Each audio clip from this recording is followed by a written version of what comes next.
And there's a reason for that. It's because you all govern where people feel it the most. You see people's struggles up close and personal. And what you see on the ground is often the first indicator of what's happening on a national level. You're the first to see the impacts of a struggling economy in the lines at your unemployment offices. You're the first to know that crime rates are rising when you get those arrest reports from your police force at the end of each month. You're the first to get a sense of job losses when CEOs tell you that they've decided to locate their operations overseas rather than in your hometown. And the same is true for issues affecting the physical and mental health of the people that you serve. And that's one of the reasons why I wanted to come to talk to you today about a problem that's of great concern of me, and I know to all of you. And I know that it's one that many of you are seeing and hearing about every day in your communities, and that is the epidemic of childhood obesity in America today.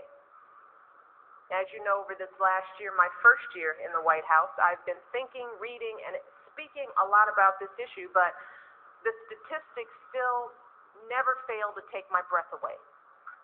Mayor Couch pointed out right now nearly 1/3 of children in America are overweight or obese. That's 1 in 3 children.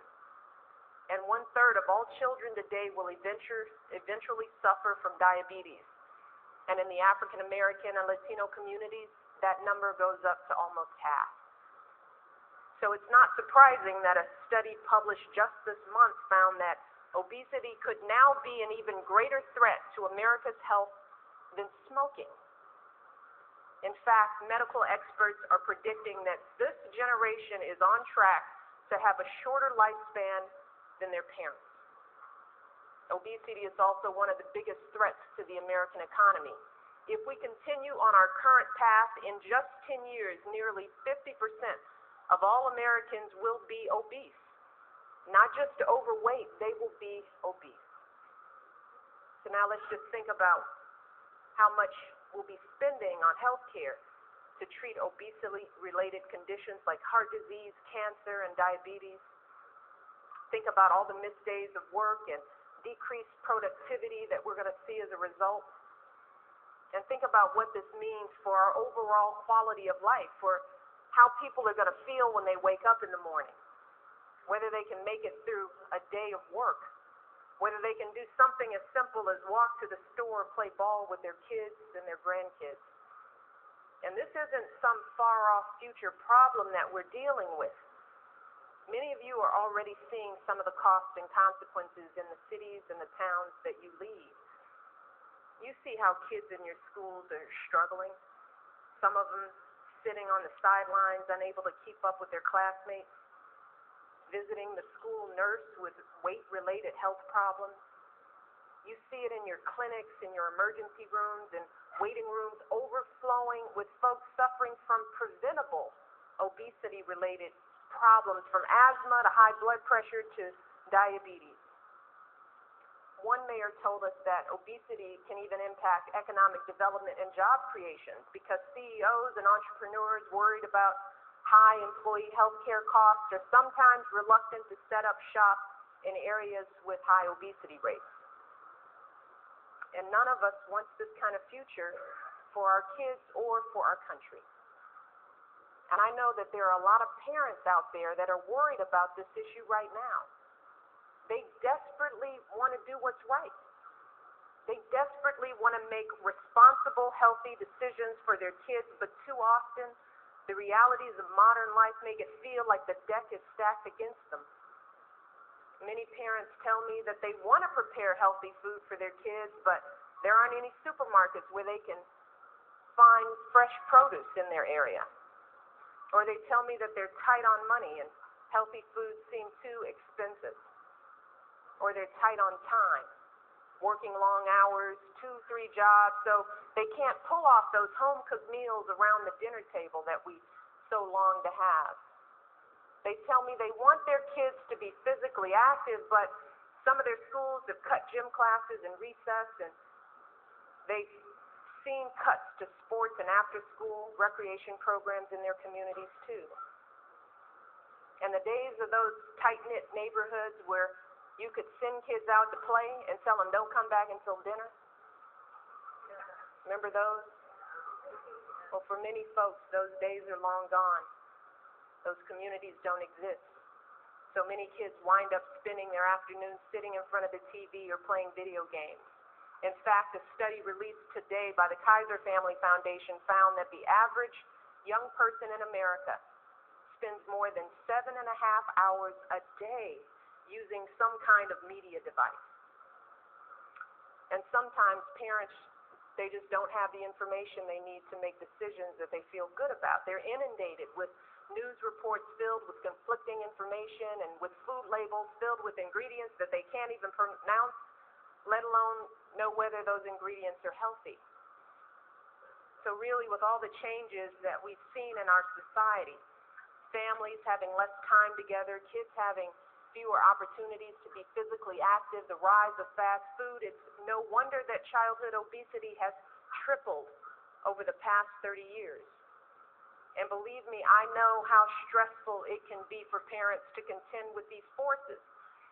Now, my current life, I am incredibly blessed with more help and support than I could ever have imagined. But I didn't always live in the White House. And it wasn't that long ago that I was juggling a full-time job with the round-the-clock role of being a mom.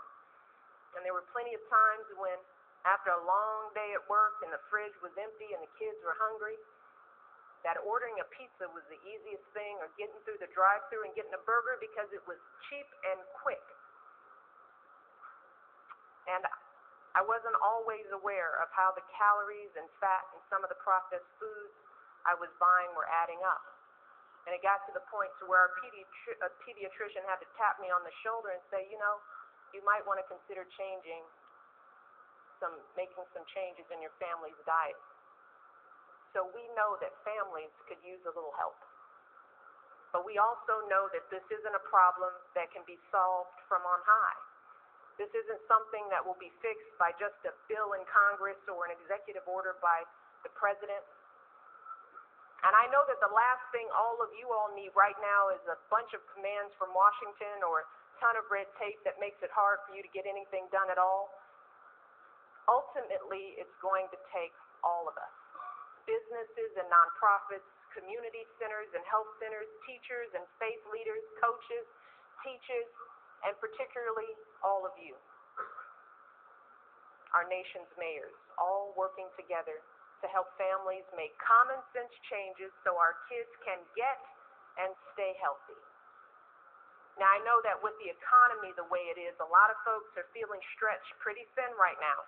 And that's particularly true for all of you, as you've had to make budget cutbacks that lead to all kinds of impossible choices and wrenching trade-offs. And there are going to be some people who might ask you, how on earth can you spend money on something like healthy school lunches when we've got overcrowded classrooms and outdated textbooks to worry about? Or how can you worry about building parks and sidewalks and bike paths when we can barely afford to keep the community health center open? And these are fair questions. But when you step back and think about it, you realize that in the end, they're really false choices. We've all heard from teachers and principals that if kids don't have the nutrition they need to stay alert and focused in class, even the best textbooks in the world aren't going to help them learn. And we've heard from doctors and public health officials that if kids don't have safe places to play right now, then a few years from now, that community health center will be even more crowded and even more of a strain on your budget. Ultimately, folks like you know that leadership is about having the foresight and the courage to make those sacrifices and investments in the short run that pay big dividends, often paying for themselves many times over in the long run. And that is precisely what happens when we undertake smart strategic efforts to help our kids lead active, healthy lives right from the beginning. That's why Mayor Robert Cluck of Arlington, Texas, who's also a doctor, by the way, has been working to get kids more physically active, giving out pedometers at the end of the school year so that the kids can keep track of their steps over the summer. It's why Mayor Darwin Hyman of Columbia, Missouri, is building a system of walkways and bikeways in his city that will connect businesses and shopping centers to schools, parks, and neighborhoods. Mayor in Kentucky has launched a website exercise helping them find parks.